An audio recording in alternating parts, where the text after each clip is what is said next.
About Rstv in her piece, let's build and take her to greater heights. This is a task we must all accomplish. A very good evening and welcome to Rstv World News, coming to you live from the Garden City of Port Harcourt. I am Akilachi KJ. And now to the news in detail. Rivers State Governor Siminalayi Fubara has expressed belief in the capacity of President Bola Tinubu to address the concerns raised by organized labor in the country. Governor Fubara made the remark when he addressed members of the Nigeria Labour Congress (NLC), led by their state chairman Alex Agwanwo, during the two-day nationwide protest on the prevailing economic hardships. Tamuno Barabi Ibulubo continues with the report. The members of the organized labor in the state were coordinated by the Rivers State chairman of the Nigerian Labour Congress, Alex Agwanwo, and they stopped over at the gates of Government House in Port Harcourt.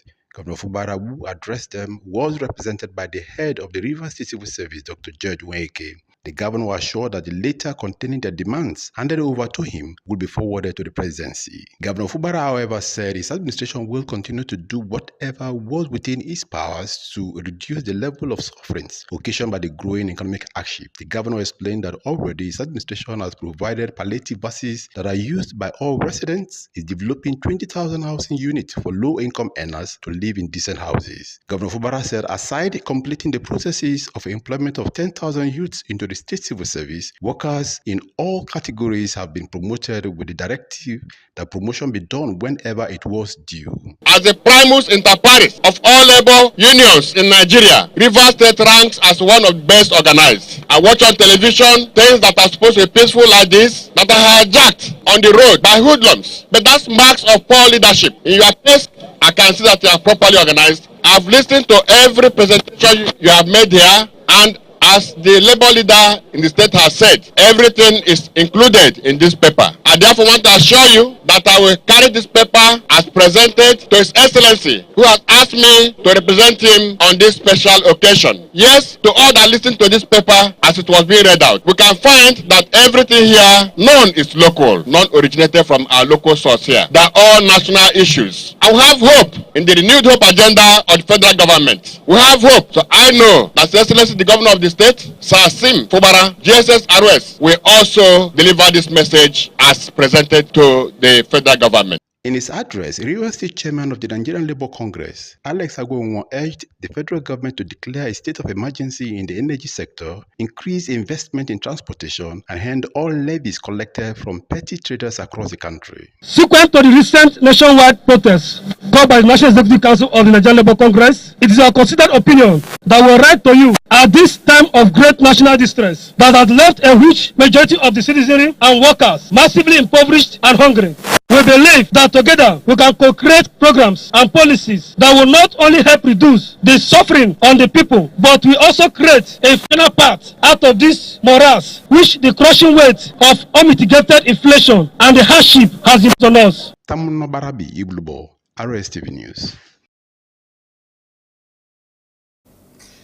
Meanwhile, the governor of Rivers State, Siminalayi Fubara, has approved the reconstitution of governing councils of the Rivers State University, the Ignatius Ajuru University of Education, and Captain Elechi Amadi Polytechnic. A statement by the Secretary to the State Government, Dr. Tammy Wenike Danagogo, said the council members for the Rivers State University comprises of Honorable Justice Mary Odili as Pro-Chancellor Chairman, while Barrister Mela Oforibika, Chukuma A.J. Chinwo, Adata Bio-Briggs, Dr. Jonathan Nimihart, Ngo Martins Yellow, Dr. Igoni Willem Park, and Ogbugu Samuel Bariswa are to serve as members. The statement said the members of council for Ignatius Ajuru University of Education includes Chief Adokiye Amiasimaka as Pro-Chancellor Chairman, and those to serve as members are Dr. Ibo Okidim, Professor Jason Osai, Professor Ijoma Akpong, Dr. Akabwe Godson Ugochukwu, Memme Gogo Adiari, and Honorable Dominic Sata. According to the statement, Dr. Robinson N. Ewo will serve as council chairman for the Captain Elechi Amadi Polytechnic, while Dr. Emmanuel O. Oma, Monwala Chinaka Charles, Barrister Evans Amadi, Dr. Nancy Nwakwo, Chief Dakorinama Evans Ibama, and Engineer Bajo Osaro are members. The appointments take immediate effect. And now, President and founder of the Character Molding Foundation, Dr. Colony Kokoriko, has called on parents and well-meaning individuals to use their wealth of experience, resources, time, and energy to mold the character of the young ones. She was speaking at the Foundation's award ceremony organized in collaboration with Crack Limited in Port Harcourt. Godspar Anele has more. Dr. Kokoriko explained that the foundation established a few years ago had an intention to promote platforms for societal growth. She disclosed that the foundation is determined to mold people to become self-reliant and employers of labor through skills acquisition program and develop positive character traits like honesty, kindness, compassion, respect, and integrity. According to Dr. Kokoriko, the basic idea behind the foundation's initiative is to honor individuals and media organizations that have in various ways contributed meaningfully to societal growth and encourage them to do more in their service to humanity. The inspiration behind the CMF award is to identify with individuals that has done a lot of impact to the society in character molding development, because a lot of individuals, a lot of personalities, they think their deeds are not being appreciated. So the CMF award has deemed it necessary to identify with personalities, individuals, and thereof for the fact you are molding and developing the society. We as the CMF award, we have deemed it necessary to come together to identify and also encourage you so you can keep the flag flying. Chairman of the 2024 Character Molding Foundation Award, Chukwuemeka Idike, lauded the initiative's aim to affect lives positively. He advised the youth to build the nation by exploring means of character molding, just as they keep good companies in life, why parents should in time direct their children's mindset towards God to better their lives and the society. A lot of people try to mold characters in the society. I really appreciate the people that organize this ceremony, and I thank them. Let them keep it up so that other people should learn and mold their character in the society. Guest speaker Evelyn Wosu also spoke on the importance of character molding in society. Awards were presented to important personalities and media organizations, including the state-owned television Rstv, for its immense contributions in the molding of character through its laudable programs. Rstv, we sincerely say thank you to the organizers of this program for watching us. Anything about character molding, Rstv is championing it. With this, we support us to do more in society. A dancer does not see his back. So I believe that those who are watching must have seen the good things we are doing. In recognition, they're able to pick us to say, to encourage us in exactly what we are doing to help humanity. It is the foundation I did, so I'm calling on parents to imbibe to their children good character. I want them to be doing this, at least to encourage those of us that can be. God's Power Anele, Rstv News.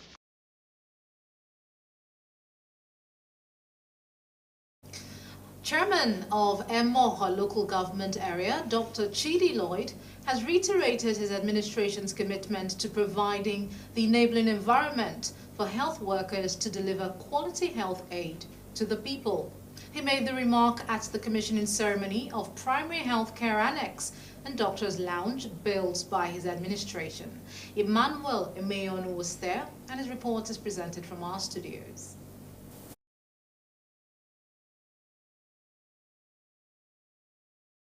According to Dr. Lloyd, health is a major factor in the life of every human, which must not be taken for granted, pointing out that the support he enjoys from his people should attract nothing but the best. He said the primary health care annex and doctors' lodge will help to boost the morale of health workers in the local government area to render quality health care services. He assured that his administration will continue to provide the basic needs of the people, as well as embark on people-oriented projects and human capital development to cushion the effects of the current economic hardship on the people. Primary health care is the bedrock of health service. It must be something that will reach the people at no distant time. That is the essence of primary health care. So when we came on board and looked around, no primary health care facility seemed to function in the local government, especially within Emoha and Obake. So we thought out this project. We've provided everything that is here. All the offices are in suites. They have decent confidence for them to work. We have also procured a very giant generator so that at all times the health officers will stay here and work. In goodwill messages, the Secretary of the Council, Vincent Chuku, the Supervisor for Works, Solomon Ibu, and the State Chairman of IPAC, Kenneth Atata, said over the years, health workers have never had it so good until the emergence of Dr. Lloyd as the council boss. We have provided the best for our medical staff, for medical workers, for those who are ready to do the work for the people.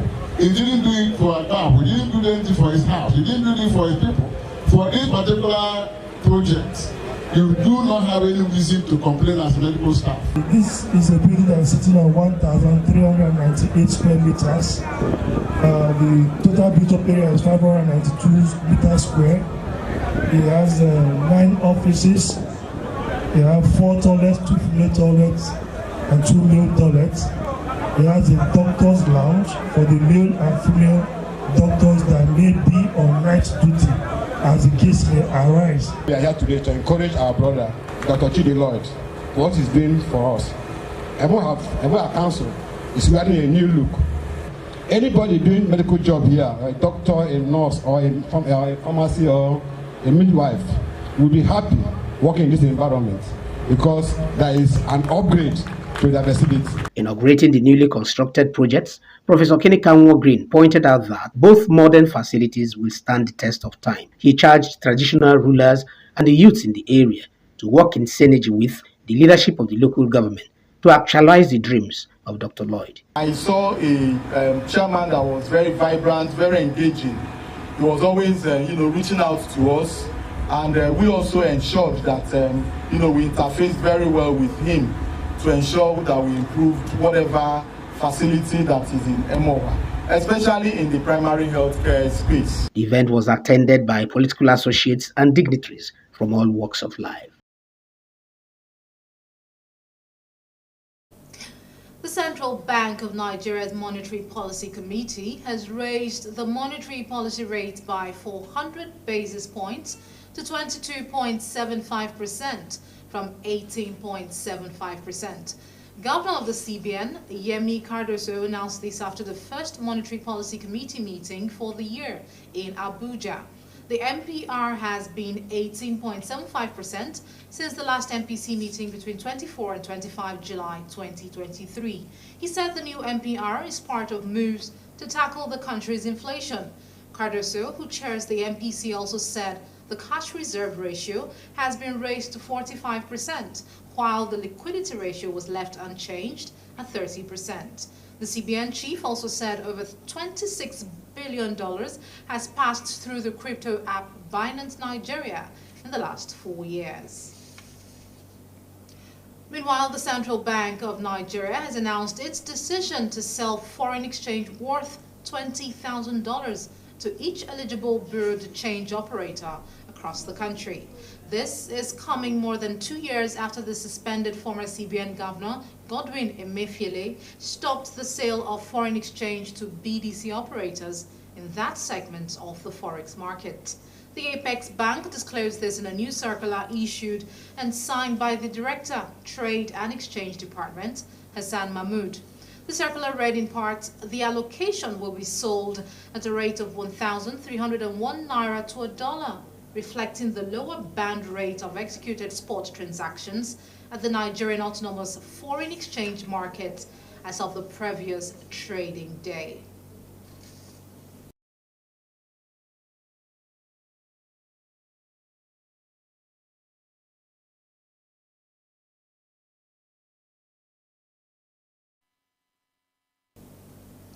Do you love and care about Rstv State and her peace? Let's build and take her to greater heights. This is a task we must all accomplish.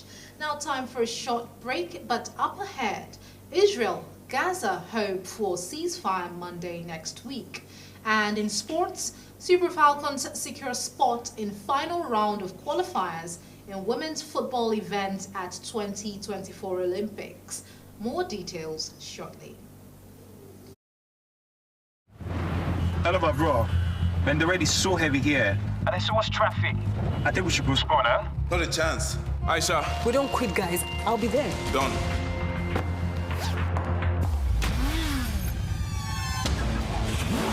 Two files received. I'm on my way. Take first right in 50 meters and you're there. Copy that. Aisha, where are you? Guess where? 2 minutes. 2 minutes. Move. Ladies and gentlemen, welcome to Runway X. The future of fashion showcasing.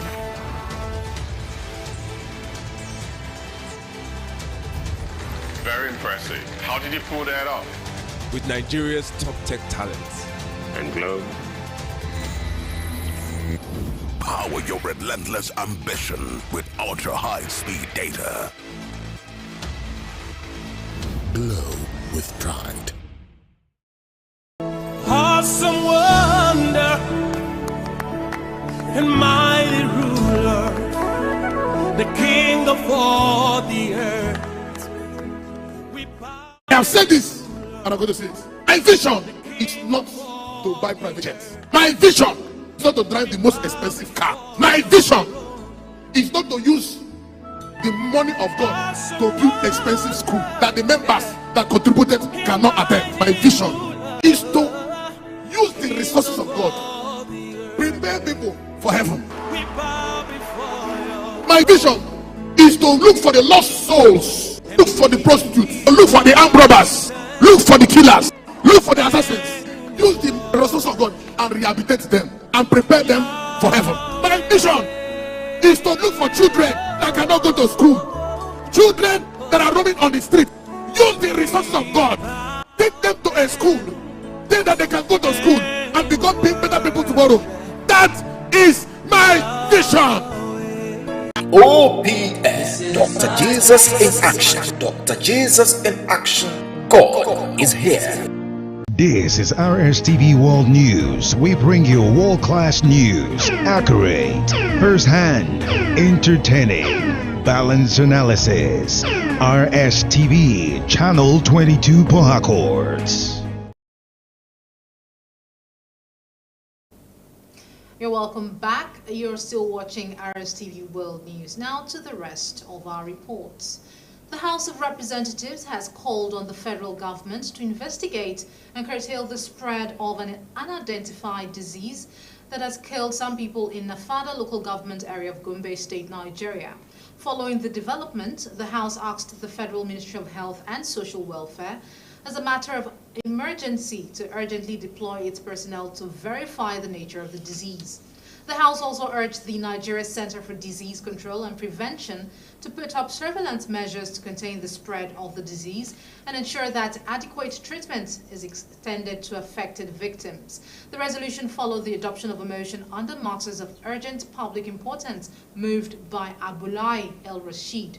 the member representing Duku Nafada Federal Constituency in Gombe State. Moving the motion, he lamented that the yet-to-be-identified disease has claimed the lives of youth and children within the affected communities in the last few days, stressing that the number of victims continues to increase rapidly, thereby instilling fear and apprehension in the affected communities. Symptoms of the disease to include severe headache, stomach pain, vomiting, and very smelly stool and leg pain, leading to death.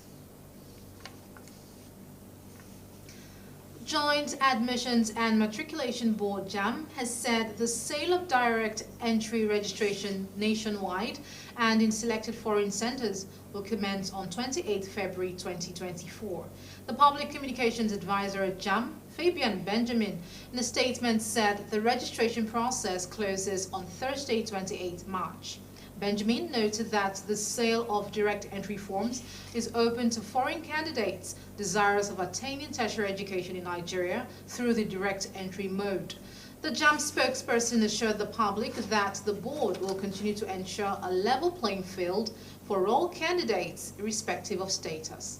He warned that the board would not process candidate applications from awarding institutions that have refused to honor requests for the verification of their A-level certificates presented by certain candidates for the 2023 admission. And now on to foreign stories. US President Joe Biden has expressed hopes to have a ceasefire in the war between Israel and Hamas in Gaza by Monday next week. The beginning of the weekend. He said this amid reports of some progress in indirect negotiations involving Israeli and Hamas officials. President Biden said it would involve aid deliveries to Gaza and the release of more hostages taken during the 7 October Hamas attacks. Israel has not commented, and Hamas officials have indicated the two sides are not as close to a ceasefire deal as Mr. Biden suggested. According to the reports, Qatar, which has been mediating in the talks alongside Egypt, said there was no deal to announce yet. The Qatari Foreign Ministry spokesman, Majed Al-Ansari, said Doha was going to push for a pause before the beginning of Ramadan and felt hopeful, not necessarily optimistic.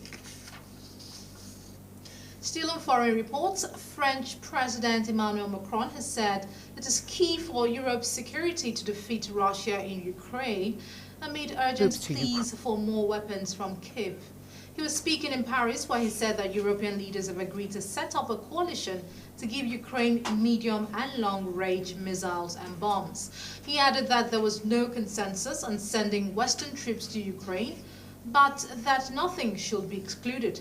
Russian troops have recently made gains in Ukraine, which faces arms shortages. Kyiv is critically dependent on modern armory supplies from its Western allies, particularly the US, to be able to continue fighting Russia, a far bigger military force with an abundance of artillery and ammunition. And now on to entertainment. Afrobeat singer Adekunle Gold, in one of his concerts, has shared an inspiring message to people battling sickle cell anemia, just like he's doing. Benjamin Elizabeth takes a look at this and other entertainment stories. Popular Nigerian singer Adekunle Kosoko, known as Adekunle Gold, has recounted his battle with sickle cell anemia. During his recent show, the singer stated that he was diagnosed with sickle cell at birth. Adekunle Gold revealed that he has lived with the condition throughout his life. Despite the challenges it presents, he expressed gratitude for his ability to manage the illness, allowing him to pursue his passion for music and perform on stages worldwide without succumbing to its effects. Kunle Afolayan has stirred reactions online over his dance moves with his daughter Eyiyemi. Many tagged the dance inappropriate as they slammed the famous filmmaker for not so good moves. Over the weekend, the multiple award-winning actor held the premiere of his long-awaited series Anikulapo, The Rise of the Spectre. Videos from the premiere's after party captured Kunle Afolayan's dancing with his eldest daughter Eyiyemi, who plays a significant role in the Anikulapo series. Following in the footsteps of Portable and Charles Okocha, Nollywood actress Chizi Alichi and Ladi Bakari have settled their score in the boxing ring.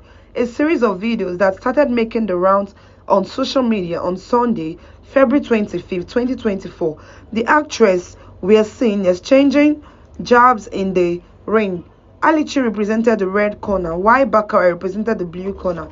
At the end of the match, Alichi emerged victorious and celebrated her victory.